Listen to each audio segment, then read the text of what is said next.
मुस्कुरा रहे हैं। अशोचान अन्वशोचस्त्वम प्रज्ञावादांश्च भाषसे गतासून अगतासूंश्च नानुशोचन्ति पंडिताः। हाँ पार्थ, जो चले गए वे तो चले गए, और ज्ञानी तो न जाने वालों का शोक करते हैं और न ही उनका जो नहीं गए। वे तो न विगत के लिए शोक करें और न ही अगत के लिए। तुम्हारी शैली तो ज्ञानियों की ही है, किंतु बात तुम मूर्खों जैसी कर रहे हो। शोक करने से पहले ये तो देखो कि तुम जिनके लिए शोक कर रहे हो वे तो शोक के योग्य ही नहीं है। तो क्या पितामह या गुरुश्रेष्ठ आचार्य शोक के योग्य नहीं है केशव? यदि वे शोक के योग्य होते तो मैं ये कहता ही क्यों पार्थ। तुम इस सत्य को समझ लो पार्थ कि मूल तत्व शरीर नहीं आत्मा है, और मृत्यु उसकी यात्रा का अंत भी नहीं है, क्योंकि उसकी यात्रा तो अनंत है। मृत्यु तो केवल एक पड़ाव है पार्थ, केवल एक पड़ाव। सांस का अंत पवन का अंत नहीं है। यूं समझो पार्थ कि प्राणी तो पहले बालक होता है, फिर वो बालक युवा हो जाता है, फिर वो युवा वृद्ध और फिर मृत्यु। किंतु ये यात्रा तो शरीर की है। आत्मा तो इससे भी आगे जाता है। वो एक शरीर को त्याग कर कोई और शरीर धारण कर लेता है।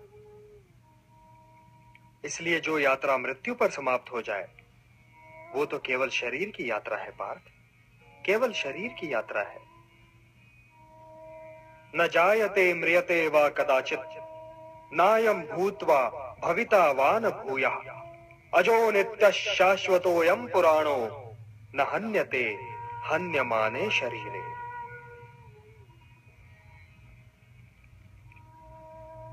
आत्मा की यात्रा तो अनंत है पार्थ, और उसकी यात्रा के एक बिंदु पर शरीर पीछे छूट जाता है और यात्री आगे निकल जाता है, और वो बिल्कुल वैसे ही कोई नया शरीर पहन लेता है जैसे हम पुराना वस्त्र उतारकर नया वस्त्र पहन लेते हैं।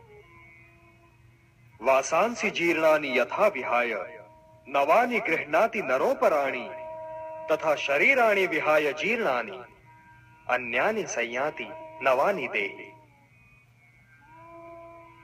हे पार्थ, विनाश तो आत्मा को छू ही नहीं सकता, तो फिर शोक कैसा? और किसके विनाश का? क्या वस्त्र के विनाश का? किंतु वस्त्र तो अमर नहीं होता, वो तो त्यागे जाने के लिए ही होता है। और आत्मा मरता नहीं, कभी नहीं मरता। किंतु वे जो सामने खड़े हैं वे इस युद्ध के पश्चात सबके सब होंगे ना केशव? सबके सब होंगे ना? ये होना और ना होना क्या है पार्थ? क्योंकि वो समय तो कभी था ही नहीं जब मैं नहीं था, या तुम नहीं थे, या ये सारे लोग नहीं थे। और ना ही वो समय कभी होगा जब मैं नहीं होऊंगा, या तुम नहीं होगे, या ये सारे लोग भी नहीं होंगे। तो फिर तुम ये किस भ्रम में पड़ रहे हो पार्थ कि वर्तमान जीवन ही संपूर्ण जीवन है? वर्तमान जीवन संपूर्ण जीवन नहीं है पार्थ। हम थे भी, हम हैं भी, और हम होंगे भी। अब रहे ये सुख दुख, तो इनका क्या है? ये तो ऋतुओं की भांति हैं, आते जाते रहते हैं। हे कुंती पुत्र, जो सुख और दुख दोनों ही को समान समझे और उनसे प्रभावित हुए बिना ही उन्हें झेल जाए, वही स्थित प्रज्ञ है और वही मोक्ष का अधिकारी भी है। मात्रा स्पर्शास्तु कौन्तेय शीतोष्ण सुख दुख दाह आगमापायिनो नित्यान तान तितिक्षस्व भारत। हे भारत, मारने या मरने की आशंका से मुक्त हो जाओ, क्योंकि मृत्यु तो केवल उसी की हो सकती है ना जिसका जन्म हुआ हो। आत्मा तो कालातीत है, काल से भी परे है पार्थ। जन्म तो जीव का होता है, आत्मा का नहीं। और यदि आत्मा जन्म ही नहीं लेता तो उसकी मृत्यु कैसे हो सकती है? आत्मा तो बस है पार्थ, है। वो काल के दोनों तटों पर भी है और काल की धारा में भी। वो अजन्मा है, नित्य है, सनातन है, अविकारी है, अविनाशी है। इसलिए मारने या मरने के प्रश्न को लेकर चिंतित होना व्यर्थ है पार्थ, व्यर्थ है।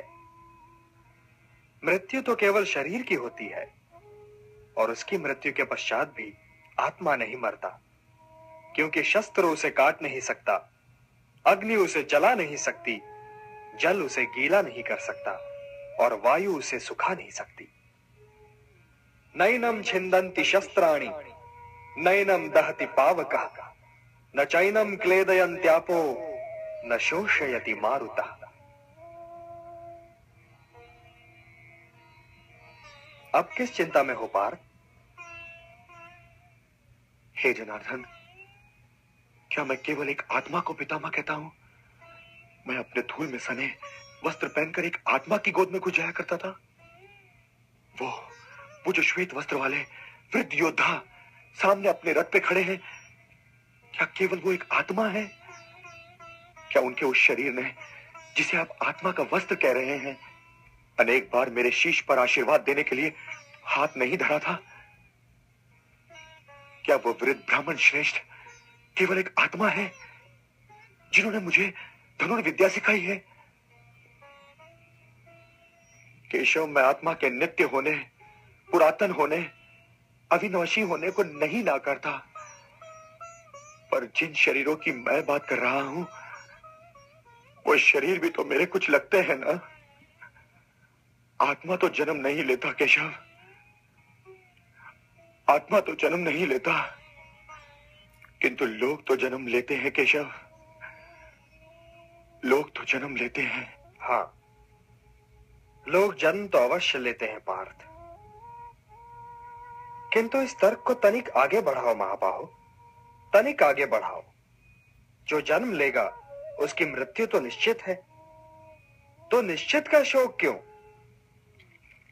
जन्म लेने वाले को एक न एक दिन तो मरना ही है, और ये मृत्यु भी अंत नहीं है, क्योंकि मरने वाला फिर जन्म भी लेगा। ये तो एक अटल सत्य है पार्थ, और इस अटल सत्य को कोई टाल भी नहीं सकता। न तुम, न मैं, न कोई और। गंगा पुत्र भीष्म के पास तो इच्छा मृत्यु का वरदान है, किंतु मृत्यु तो फिर भी अटल है न पार्थ। तो जन्म, मृत्यु और फिर जन्म की श्रृंखला में शोक का स्थान कहां है पार्थ? कहां है शोक का स्थान? जिन लोगों को तुम सामने खड़ा देख रहे हो ना पार्थ, वो इस जन्म से पहले भी थे, पर क्या थे ये तुम नहीं जानते। वो इस जन्म के उपरांत भी होंगे, पर क्या होंगे ये भी तुम नहीं जानते। उनका अस्तित्व तो इस जन्म और मरण के दो बिंदुओं के इधर या उधर है ही नहीं, और यदि है भी तो अज्ञात है, अव्यक्त है। अर्थात इस जन्म से पूर्व भी वो तुम्हारे लिए नहीं थे पार्थ, और इस जन्म के उपरांत भी नहीं होंगे। तो हे पार्थ, जिनके जीवन का अनिवार्य अंत ही मृत्यु हो, और उनके जीवन के इस अनिवार्य अंत को न तुम टाल सकते हो और न ही बदल सकते हो, तो फिर शोक काहे का?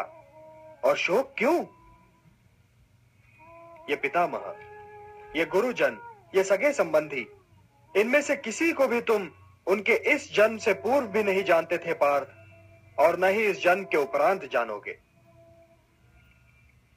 तब तो फिर इनके लिए शोक करना व्यर्थ होगा ना पार्थ, व्यर्थ होगा।